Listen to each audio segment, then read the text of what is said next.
In Mi'kmaq, the unceded and ancestral territory of the Mi'kmaq people, the land is divided into 7 districts. Of these 7, 4 tracts of land are described in relationship to water.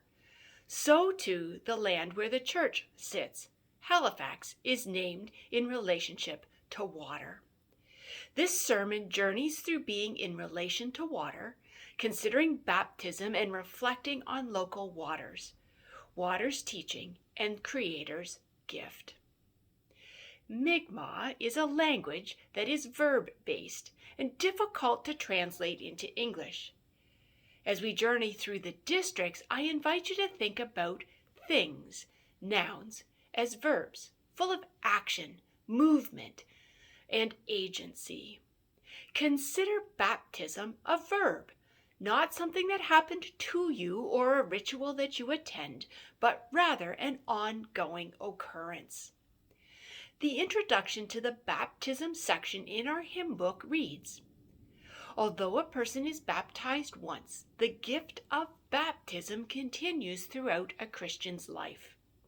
And later, "Washed in the water and marked with the cross, the baptized children of God are united with Christ, and through him with others, believers, who together form a community of faith." Although we are set free to live in love and faithfulness, we continue to turn from God and from one another. Confessing our sin involves a continuing return to our baptism, where our sinful self is drowned and dies. In the gift of forgiveness, God raises us up again and again to new life in Jesus Christ. I visualize these words in the rise and fall of the tide. I hear these words in the continual ebbing and flowing of waters and waves. I smell these words in salty wind. I feel the words in the clinging dampness and mist over the waters. Washed in the water and marked with the cross of Christ, the baptized children of God are united with Christ, and through him with other believers together form a living community of faith. People who live in Atlantic Canada are in relationship to water. Water affects our everyday lives. The weather, the creatures in their habitats, the food that can be grown and harvested and gathered, leisure activities, work opportunities, and travel. So too baptism, washed in the water, is to be water that daily affects every aspect of living and being. Living surrounded by water. Water can be an example and a reminder to us, teaching us and continually drawing us to the continued gift of baptism.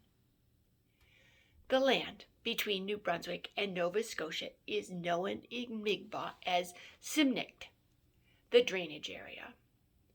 The salt marsh is a unique ecosystem that filters water through its grasses. It is full of nutrients and food of many species for many species. It is a home to 2 bird sanctuaries, and millions of migratory waterfowl stop over to rest and eat their fill. Washed in the waters and marked with the cross of Christ, the water teaches us that all are welcome, and this includes migrants, travelers, the seekers, the weary, the homeless, the hungry, those needing a safe place. All are welcome, and there is rich abundance to share.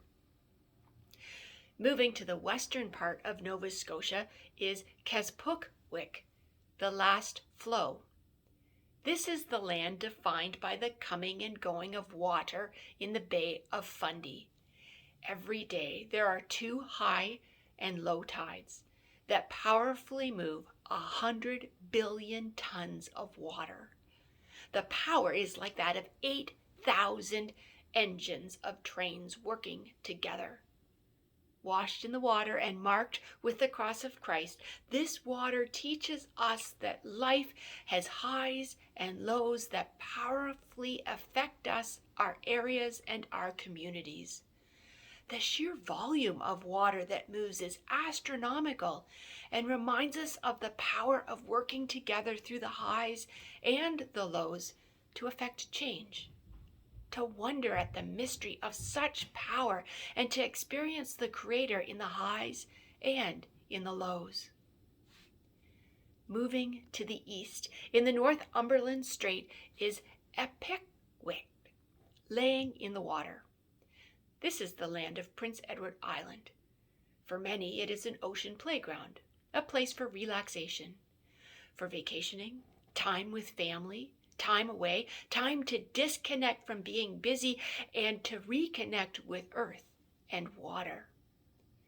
Washed in the water and marked with the cross of Christ, laying in the water teaches us that God holds us, offering a place, space, to right our relationships, to rediscover ourselves and the people around us, to reset connection to creation, to rest in the Spirit, to rekindle gratitude.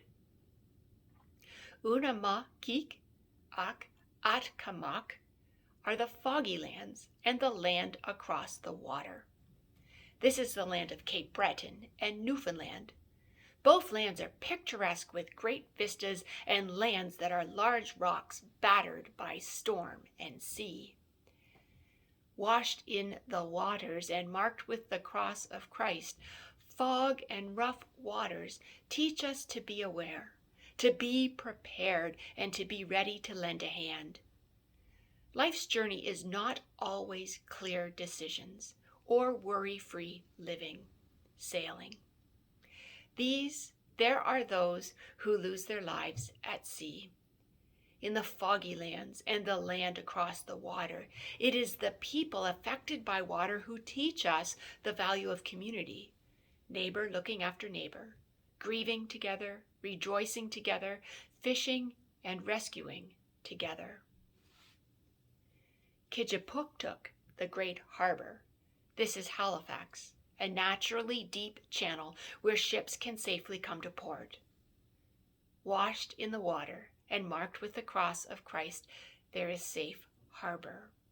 Although a physical place, consider the great harbor as the Creator's open arms, unconditionally open to receiving ships coming off the seas, a port full of grace, whether love, forgiveness, kindness, redemption, salvation, and wholeness.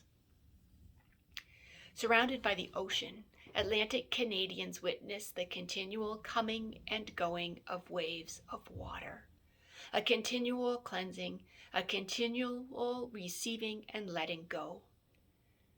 Living, washed in the water, all are welcome, abundance is shared, the Creator is present in the highs and the lows. Together there's power to effect change. God holds us. Relationships are righted, gratitude is kindled, we are prepared and aware, ready to lend a hand, to go fishing or rescuing together. The Creator, the great harbor, is open. Baptism, living, is hearing the voice of the great harbor. You are my beloved, and being freed to sail, to come and go, following the one who was baptized by John, who walked on the water, and who calmed the seas. You are beloved, to you fair winds and following seas. Amen.